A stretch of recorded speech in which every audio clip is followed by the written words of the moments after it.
Parce que Olympia,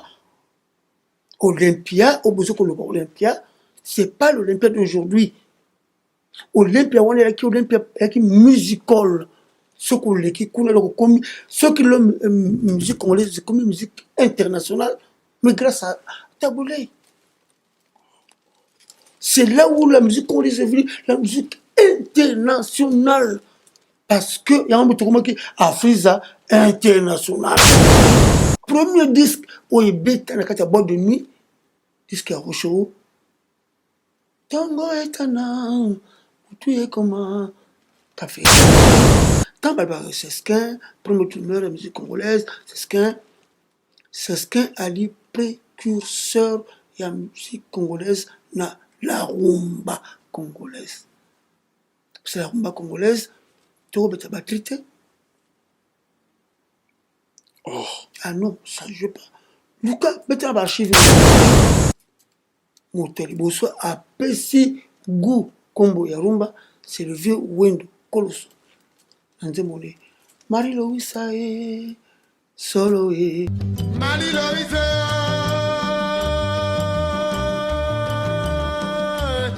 solo et ça allait passer en direct sur la radio monde mobile. Donc un match. Dans l'Afrique, donc un match. Olympia Sobeta. Tu n'as pas. Bah, il ça, tout seul, un mois, tu as fou. Tu fond là, taverne, Olympia, Batali, Bosso, fond, pour Batbouya, Pisso. Donc, les Bosso, on va 2 jours. 2 jours. On est officiellement. Tu peux être Julien Clerc, ensemble. Tu peux être Catherine Valente, ensemble. Tu peux être Johnny, ensemble. Tu as voulu, monsieur Bakeyi, on va s'agir de Bakeyi, a quitté le mot découragé pour reprendre le travail. Donc, on est obligé à Luca à renouveler l'orchestre. Alors, avec la chance, à mon nom, Marie-Claire, Mbouyo, Bilabel. Moi, Bilabel, je me tape. Donc, Bilabel a tiré le style, président de Zaginango. À la liste, le style, c'est comme ça, sorti un Bilabel. Il n'y a rien de nouveau dans la musique congolaise. Exactement. Chamon ne chantait pas. Chamon a été danseuse. Dans le groupe, il y avait Betty. Mais c'est quoi, elle voulait chanter. Dans Kinshasa. Une chose aussi. Taboulé, parce que l'autre va durer la chanson. Va durer combien de minutes? Oh, en tout cas, on a 2 minutes, 3 minutes. Mais bon, une boutique à Bisso, on a Bisso, Baye, Sucre, Baloba, bon, on va 3 minutes, 4 minutes. Bisson de tout ça, la Taboulé. C'est pas hier, ça, la Bisson. Ah bon? Mais oui. Parce que l'auteur, ça, musique, musique, musique, on a. Aïe, on dit, parce que on a joué ça, Bisson. Bino ezaki te nde lelo ba musicien nde lelo yoka discours wana ke bango basala ba musicien ba foula la bango nyonso. Tu n'es pas d'accord? Non, non. Nous disons un grand merci à Babimbi Boss, Lumière de Birmingham, l'horloge cœur de Mimi Milolo. Retenons que Djonga Okula, la classe et la différence, à partir il y a le 18 septembre, Oyo, Tokomana Orly. Il faut mon salle, il faut mon classe wana. Non, félicitations à toi, John, à partir du 18 septembre, oh, besoin de précision parce que Makamboye comme à un niveau, c'est bien parce que il honore toujours nos artistes de par sa production. Nous disons un grand merci à Olivier Moukoko, l'horloge d'Estella Ostelmark. Un grand merci également à Oscar Maritou, l'international, l'espoir de notre équipe nationale Oyabiso. Nous sommes fiers de toi. Merci infiniment à celui qu'on n'a qu'à dire son nom pour avoir le code de ces beaux pays, la République démocratique du Congo 00243, Willy Moucheni. Nous disons également un grand merci à la taille, élégance du foot de ce beau pays, la République démocratique du Congo.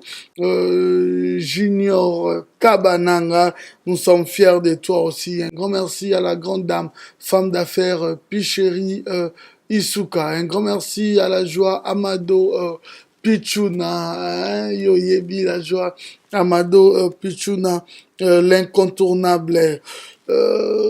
Topesi bato nyonso boza wana o bo soutenir biso, bo soutenir ba activité, ba merci Ebele, sa grandeur spirituelle, le prophète Condé, Polo, Dominique, ainsi que la grande dame qui l'accompagne toujours, 10 femmes de valeur, maman Safala, Marceline, Tracy, Makeup. Elle a l'argent, elle est belle. Pembe, BM, Bernadette Massengo. Voilà, BM Hotel ainsi que Tokos Grill. Tokos Grill, on a déjà na Belgique, na Bruxelles. Donc, on a bien un restaurant des stars parce que Bichon sont aussi retrouve à Wana, na ba condition moko. Vraiment, il y a très bien, il y a Malamou. Koleka, j'embrasse très fort mon fils, le prince Abinoam Yue, ainsi que sa maman Clédia Moussouaili. Une seule adresse, Tokos Grill. Tokos Grill, chaussée de Gand 483 1080. Awa, spécialité Nabango, Soso Yakotumba na Makala. Aux à Bruxelles ou de passage sur Bruxelles, une seule adresse, Tokos Grill. Chez Tokos Grill, Kolia, Nakomela, Nakimia Nyonso. Ceux qui m'ont dit au calme, pas beaucoup de musique, soit comme attaqué chez Bernadette Massengo. Awa, sans bitumba, sans songi, Pekimia Nakolia. Pas de koulouna, pas de mbeli, pas de fourchette. Au Kolia, au Silici, aux zones au calme. Restaurant La Bistro. Tokos Grill, Olia Kitoko, Oko Sepela, Omela Champagne. Ah, Kaba Champagne, Omela Champagne. Salut les amis, n'hésitez pas à venir chez Tokos Grill. Tokos Grill, c'est la classe. Salut.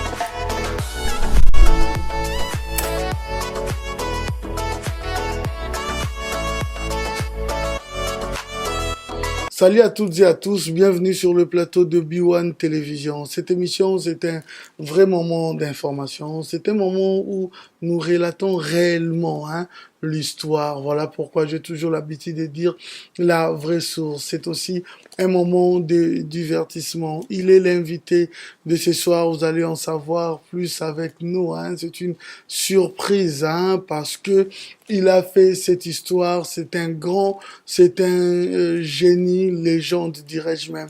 Mais comment pourrais-je commencer cette émission sans pour autant vous rassurer qu'il réalise cette émission, dit l'homme selon mon cœur, Simpson, Essele, Anekaba Fossette, droite nanga Iriana Domingo, Maman na Kylian, gauche nanga ainsi que Trésor Yue, à son tâche, Nuri, les chefs de rédaction, Linda, Mayala et Tracy Makeup, Tracy Makeup, la beauté, elle est toujours dès la partie. Système est commis à jardin de Tolobaki.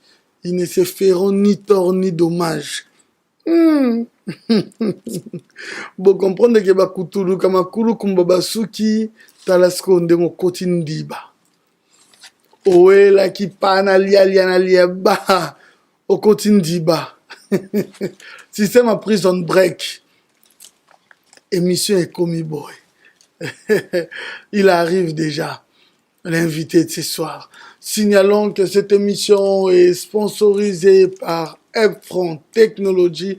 Là, je pense directement à celui qui est le Macron congolais, Brandy Poutou.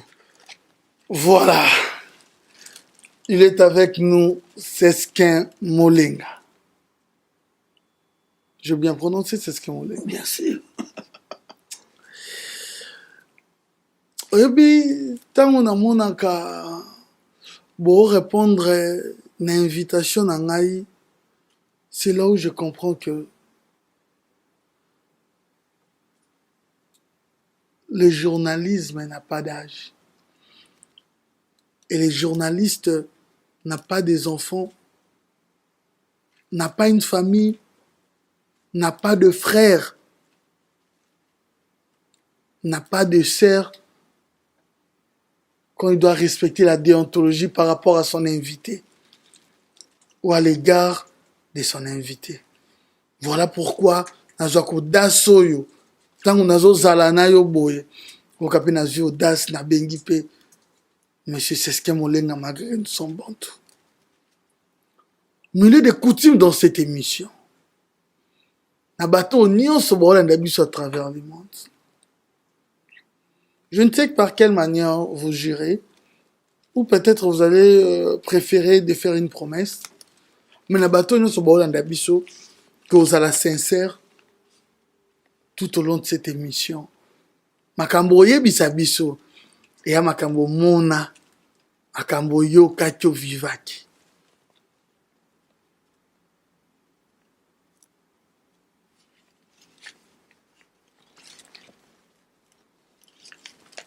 oyebi likambo lobi makambo oyokaki makambo omonaki makambo ovivaki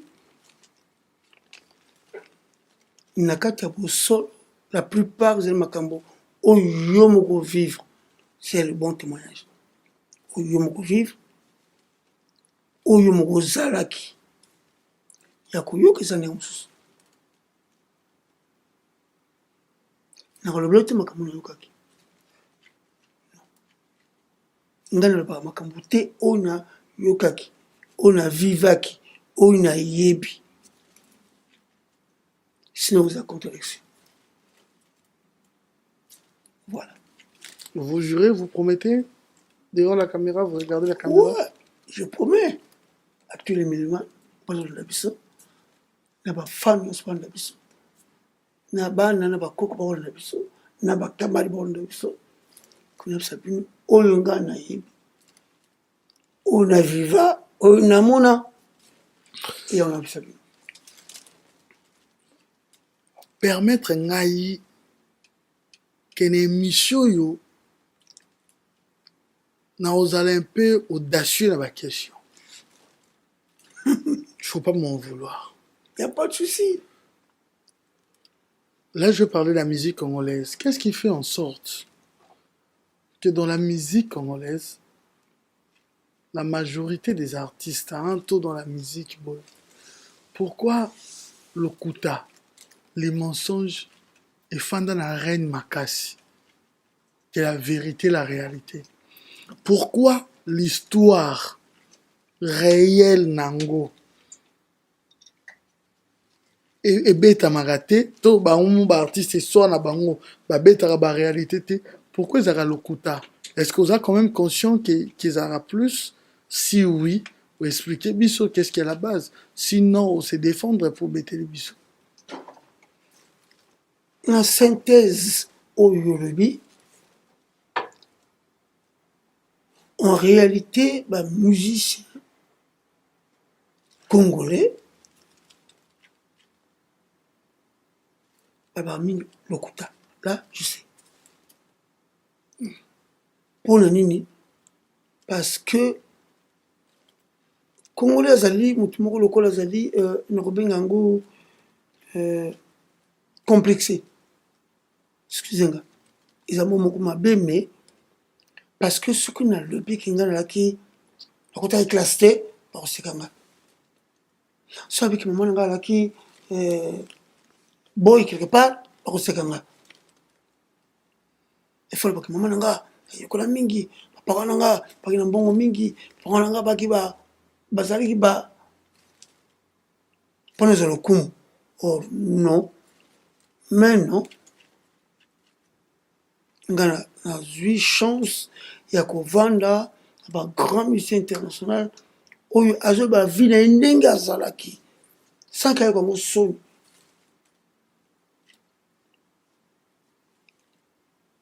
na Congo na ndimaka Franco apesa vina ye a détaillé yango ndenge azalaki akosa liputa na kingo akolongulu aga solité mais oyo nyonso baya nga nazalaki ngai na bongo tokosuka wapi na oyo ya mikolo oyo tokosuka wapi tokomi kotala bango yango moni biso tokomi kotala ezalaka na intérêt nini so oyo ya mikolo kuta wana ezalaka est-ce que ezalaka na intérêt moko to kaka nde olobi ezalaka dû ya complexe eza intérêt ya complexe nalingi kotanga bakombo te pa bango soki otangi kombo mpo na lobi komona nga misie moko monene oyo ya biso ya kongo lelo papa ya wemba mpe ya son âme asala baartiste ebele baleki pa pembe na ye awa nga na te ngai te nga na bandanga moko nabimanga moko nasala boye sukasuka ye kondimaki grâce na papa wemba nga nabima moni eza bozoba mpona na avant lobaki yango te nga soko na biso ke moto asalanga nakoyebisa yo ça me dérange pas mpona koma batteur batanga nga na kongo mobimba grâce à un certain monsieur Ringo Bakoyene grand frère Didi Bakoyene akobeta na vita grâce à lui kaki na nga école nazo yekola bamusiki na nga na école mais mpo nakota na kati ya niveau ya scène falakela komona tata wana abinaka kende komona ye kaki komona na solo na ye abepetiyaka totambolaka na ye akeya bameminga naso komona ndenge asalaka ndenge eza kosala ntina komi kokota na mayele na yekolaki na oyo azolakisa nga ekolisi nga ok na kisiko na yo batteur percussionniste non betaka percussion oza première batteur en République démocratique du Congo dans la rumba. Si oui, on tombe la biso. Si oui, vous expliquez biso, mais moi je te présente comme tel. Si vous affirmez ou expliquez biso en haut. Communément, comme on dit chez nous, drum, hein, ou bêta drum.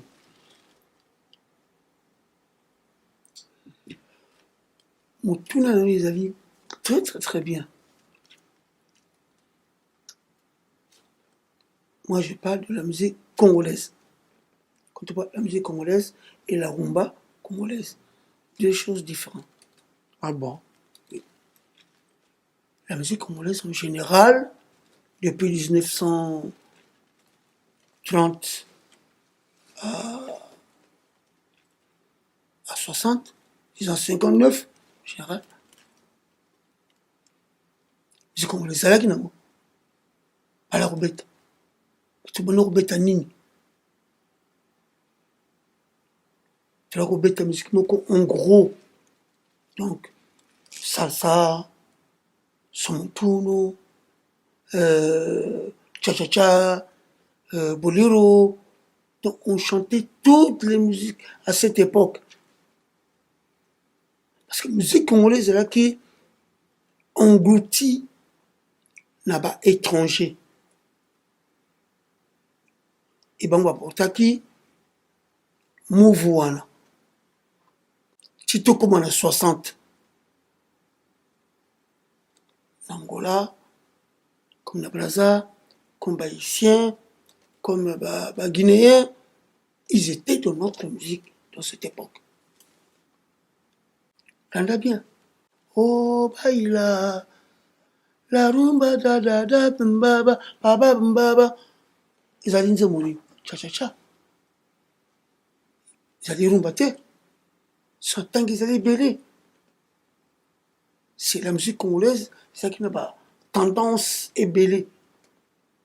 Tendance on est yé, tina 60. Même avant, Moutali Bosso a pessi goût combo ya rumba, c'est le vieux Wendo Colosso. nzembo ne Marie-Louise e solo e ngai na yo. Marie-Louise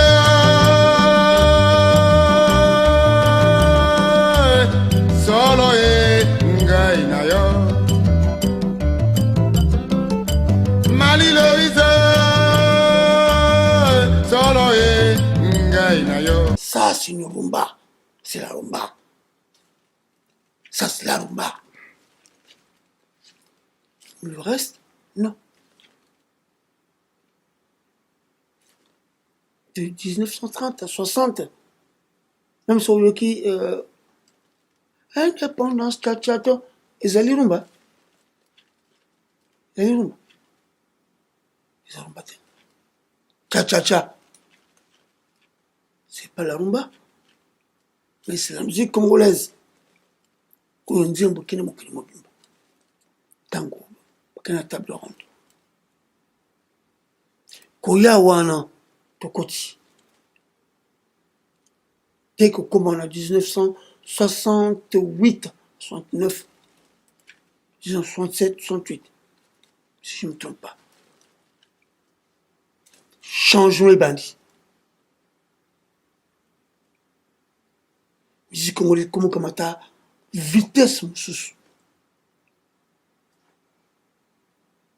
À cette époque, musique congolaise en général, tout ça, 58 tours, 45 tours, 30 tours à Liboso, la musique congolaise est bimine en 1968, 9, toujours. Même là-bas, pays africain, où il y a biso, bazaki na des studios de musique à part Nigeria. Tout ça, les premiers 33 tours au Congo, na Abidjan, la Côte d'Ivoire, attends, vous faites bonne. Mais tant que tout ça, Yango, bazaki pe des studios té, tout ça, on a radio. Dans la radio.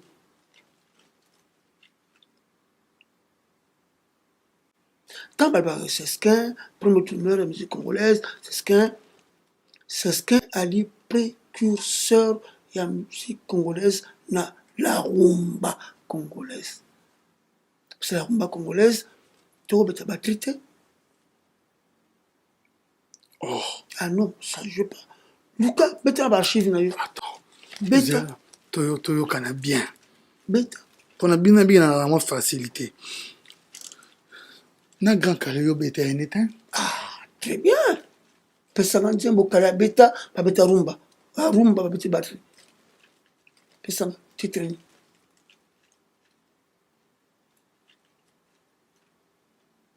Elle a Beta Timbal. Et son benga Timbal.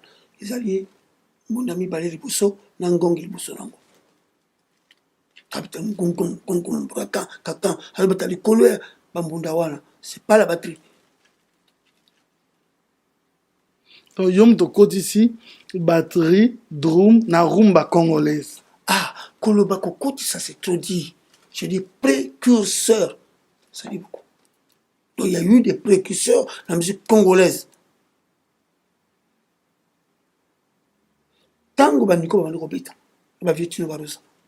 Motel Bosso, guitare électrique à Liboso ou Takiwapi.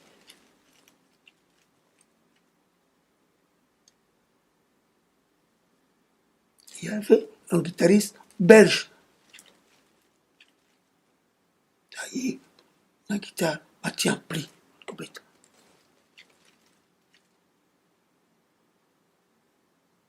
Donc, pour parler que la musique congolaise, c'est ce qu'un Moutatia. Avant moi, il y avait des batteurs, des très grands batteurs. Je dis des très grands. On est repoussé à l'implémenter. Le combo, il y a Ringo Bakoene. La vieux chose, la vieux pasteur, comment ça s'appelle. Donc, il jouait des rythmes autres que la rumba. Voilà. À l'époque, beaucoup de drummer, Fouzala, musicien, ouais, il y a ta musique internationale.